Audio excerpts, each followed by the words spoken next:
All right, we have a couple of box plots to look at. This says the values below lists the average yearly snowfall in 8 Virginia cities in inches. Which box plot represents this set of data? Whenever you're working with a box plot, the first thing you have got to do is you've got to put it in order. Okay, so you've got to put it in ascending order, smallest to largest. So let me see if I can get this so I can move my box.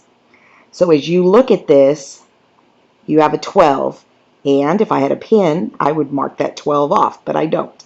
So I'm going to keep going. Then I had a 14. Then I had a 15. Then I had a 17, another 17, a 19, a 25, and a 25. Like I said, if I'd had my pen, I would have gone ahead and I would have marked out each of these numbers as I wrote them down or as I put them down on my paper, on my board, whatever I decide to do. And actually, I'll even show you one more way that you could do it. Oftentimes, I use my calculator as my scratch paper. So I would put 12, 14, 15, 17, 17, 19, 25, and 25. So the first thing we're going to do is find the median.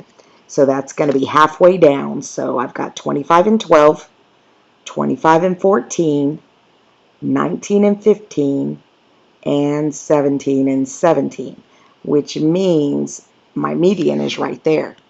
Now, if those numbers were different, I'd have to take the average or the mean. And I'm going to show you how to do it just so you know. If you come to your calculator, do function, mean, parentheses comes up, put in your first number and the second number, and then it gives you the mean of 17, which of course we knew. So that's the first thing that we're going to check. So if you look here at this middle line, that's on 17, and that's on 17. So far, we are exactly the same. Now let's check our lower extreme, the smallest number, 12 and 12. Yep, those are the same. And our upper extreme, 25 and 25, those are also the same. The difference comes when we start to figure out this here, where this line is, and where this line is.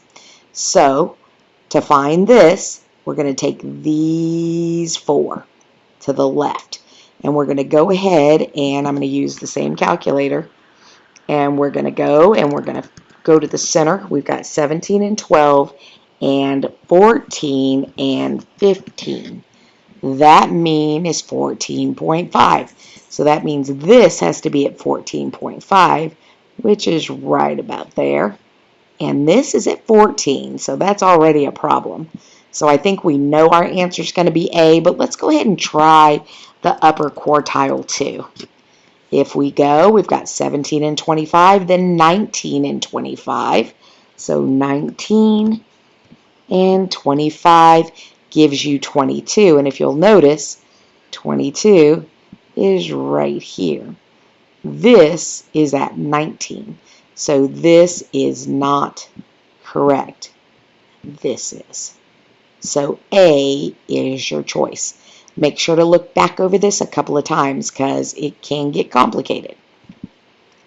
Now we're going to look at this, okay?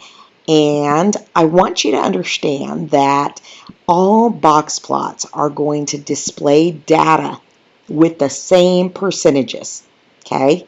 So this bottom whisker down here is 25% of the data.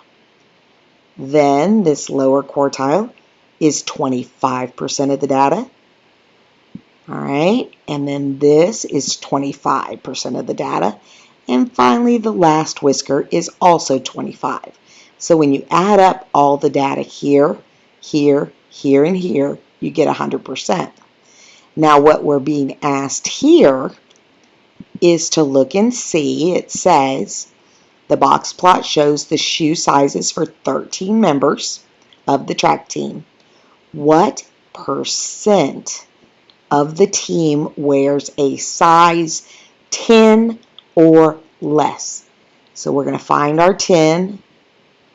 We're going to trace it up to our box plot, and it said 10 or less, which means it's this 25 plus that 25. So that means that 50% of the track team wears a size 10 or less. Now, if I asked what percent of the track team wears an 11.5 or bigger, that would also be 25 over here because that whisker is worth 25.